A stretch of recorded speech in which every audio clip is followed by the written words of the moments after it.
The St. John of Damascus Orthodox Educational Initiative presents the Damascene Podcast. Chapter 40. How, according to the previous warning of the psalm which they sang at his death, the brethren of Lindisfarne were assailed from without, but by the help of God were protected. I immediately went out and told the brethren who had passed the whole night in watchfulness and prayer, and chanced at that moment in the order of evening service to be singing the 59th Psalm, which begins, O Lord, thou hast rejected us and destroyed us, thou hast been angry and hast pitied us. One of them instantly lighted 2 candles, and holding one in each hand, ascended a lofty spot to show the brethren who were in the monastery of Lindisfarne that the holy man was dead, for they had agreed beforehand that such a signal should be made.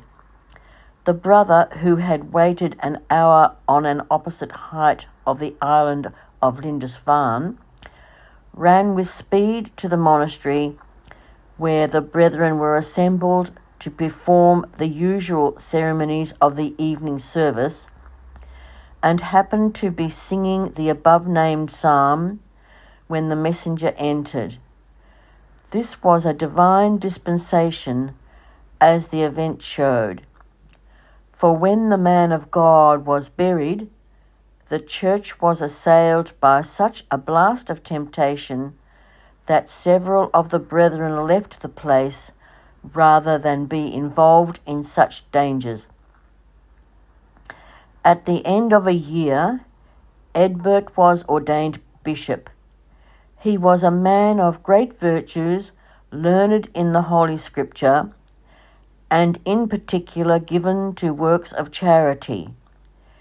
If I may use the words of Scripture, the Lord built up Jerusalem, that is, the vision of peace, and gathered together the dispersion of Israel.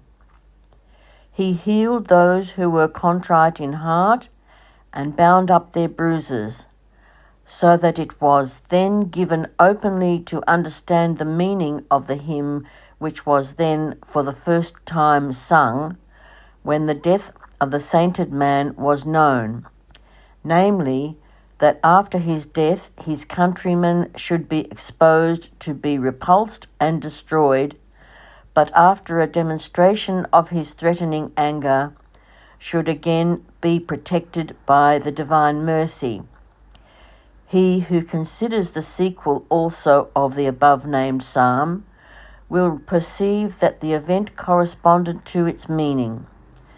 The body of the Venerable Father was placed on board a ship and carried to the island of Lindisfarne. It was there met by a large crowd of persons singing psalms, and placed in the church of the Holy Apostle Peter in a stone coffin on the right-hand side of the altar.